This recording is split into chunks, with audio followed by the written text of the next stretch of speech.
पटेल संगठन का संयोजक होने के नाते आप सबको प्रदेश के कोने कोने के वो भाई बहन जिन्होंने संगठन ने आर्थिक आपातकाल लगाया, राजस्थान का सबसे बड़ा कर्मचारियों का संगठन ऐसी स्थिति से जूझ रहा था कि जिसको आर्थिक आपातकाल लगाना पड़ा। उसमें जिन साथियों ने 51, 100, 200, 500 की जो मदद की, उन सबका बहुत बहुत धन्यवाद, कोटि कोटि नमन।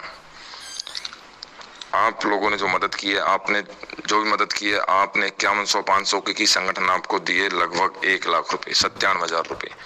वो 97,000, 1 लाख रुपए रामजीत पटेल के पास सुरक्षित रखे हुए हैं संगठन के। आगामी आंदोलन के लिए, दिल्ली कूच के लिए जो भी दबाव बनेंगे, जो भी रणनीतियां बनेंगी, वो पैसा संगठन में ही काम आएगा। अगर उससे रामजीत पटेल घर में भी सब्जी लेकर जाता है तो भगवान भी उसे माफ नहीं करे। एक तो ये स्पष्ट मैं आपको बता देता हूँ। संगठन में किस तरह की व्यवस्थाएं आज से पहले थी या नहीं थी, उन चीजों पे मुझे नहीं जाना चाहिए।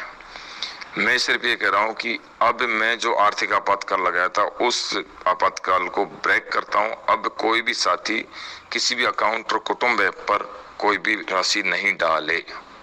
22 सितंबर 2022 को अभी तुरंत प्रभाव से इसी वक्त 4:38 हो रही है, इस आर्थिक आपातकाल को मैं ब्रेक करता हूँ, इसकी घोषणा करता हूँ। अब कोई राशि नहीं डाले। 97,000 रुपए आपको संगठन ने दिए हैं, आपका पैसा आपके पास सुरक्षित है, इसकी जरूरत नहीं पड़ती। मैं हमेशा से कहता आया हूँ और अभी भी कह रहा हूँ आप सभी को, पूरे प्रदेश को, कि अपने जिले में जिला कार्यकारिणी, ब्लॉक कार्यकारिणी की मदद करें। कुछ जिलाध्यक्ष साथी हैं जो अब तक संगठन को चला रहे थे, कुछ एक साथी ऐसे हैं जिलाध्यक्ष जिन्होंने 1 रुपए भी अब तक संगठन को नहीं दिया है, कुछ ब्लॉक अध्यक्ष साथी संगठन को चला रहे थे। तो अब मुझे लगता है कि पूरे राजस्थान के जितने भी जिलाध्यक्ष साथी हैं, ब्लॉक अध्यक्ष साथी हैं, वो अपने ब्लॉकों में, जिलों में इस तरह की व्यवस्था बनाएंगे कि चाहे वो 1 दिन का या आधे दिन का ही मानदेय लेवें, लेकिन समय समय पर प्रदेश कार्यकारिणी को अगर जरूरत पड़े तो प्रदेश कार्यकारिणी की मदद पहुंचाएं, क्योंकि हर काम के लिए हर हथियार की जरूरत होती है। आज हमें दिल्ली मूवमेंट करने तो जा रहे हैं, हमारे पास में पैसा ही नहीं है, तो किस तरीके से हमारे साथी लोगों को कहाँ कौन सी प्रॉब्लम आ जाए वो सब देखना पड़ता है।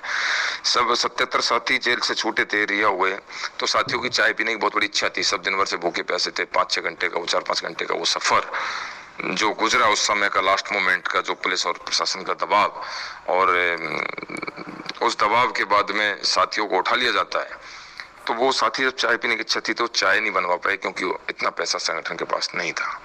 सब बिना चाय के लौटे। तो तब मुझे एक गिल्टी फील हुई कि हम प्रदेश के सबसे बड़े संगठन चलाते हैं, प्रदेश के सबसे बड़े संगठन का शीर्ष नेतृत्व है, लेकिन आज ये नौबत आ रही है, इसलिए आर्थिक आपातकाल लगाना पड़ा। अब मुझे उम्मीद है कि मेरे सभी बड़े भाई जिलाध्यक्षगण और ब्लॉक अध्यक्षगण ये व्यवस्था अपने जिले और ब्लॉकों में चलाएंगे।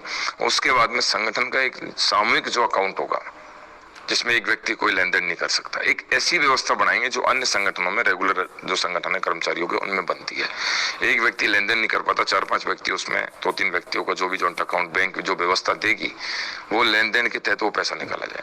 तो जिलाध्यक्ष साथी, ब्लॉक अध्यक्ष साथी अपने अपने CD बाई CD, ब्लॉक अध्यक्ष जिले को और जिला प्रदेश को, इस तरह की एक व्यवस्था आप अपने जिले में बनाएं। मुझे पूरी उम्मीद है।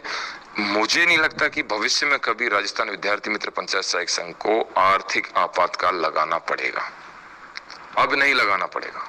अगर जरूरत पड़ी, अगर लगा कि जिला कार्यकारिणियां मदद नहीं कर रही हैं, तो प्रदेश में आर्थिक आपातकाल लगाना पड़ेगा।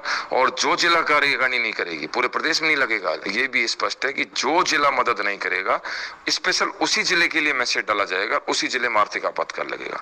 इसलिए 3300 जिलाध्यक्ष साथी हमारे स्पष्ट रूप से, ये मेरा छोटा होने के नाते मेरा निवेदन समझ ले कि आप अपने जिलों में ऐसी व्यवस्था बनाएं कि प्रदेश कार्यकारिणी भी दिन रात भागीर काम करे, और जिला कार्यकारिणी भी।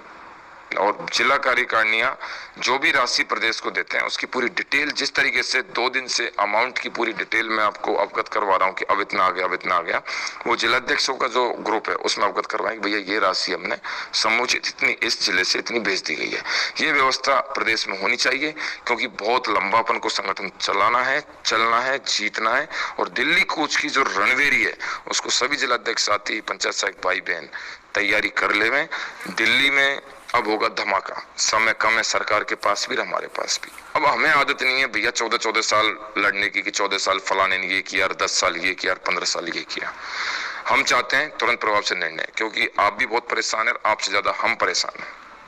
लड़ेंगे, जीतेंगे। गांधीवादी सिद्धांतों पर आंदोलन होगा, गांधी जी ने जैसे जीत दर्ज आजादी प्राप्त की थी, इस संविदा शोषण से हम भी आजाद होंगे। लेकिन अब आर्थिक आपातकाल को मैं पूर्ण रूप से ब्रेक करता हूं। आगे से सभी जिले कार्यकारिणी और ब्लॉक कार्यकारिणी स्वतंत्र हैं, वो एक सिस्टमेटिक तरीके से एक व्यवस्था अपने जिले और ब्लॉकों में बनाए।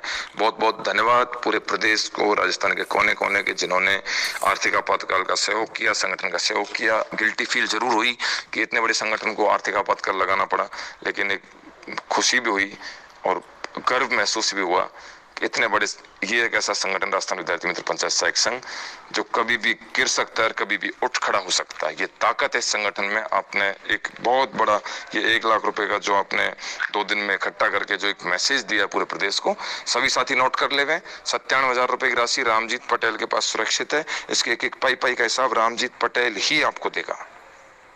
कहीं भी किसी भी जगह आप पूछ सकते हैं। जय संघ जय संघर्ष। दिल्ली रणबेरी की तैयारी कर ले, कभी भी आपको मैसेज मिल सकता है। संविदा एक्सप्रेस, पंचायत सहायक एक्सप्रेस रवाना होगी दिल्ली।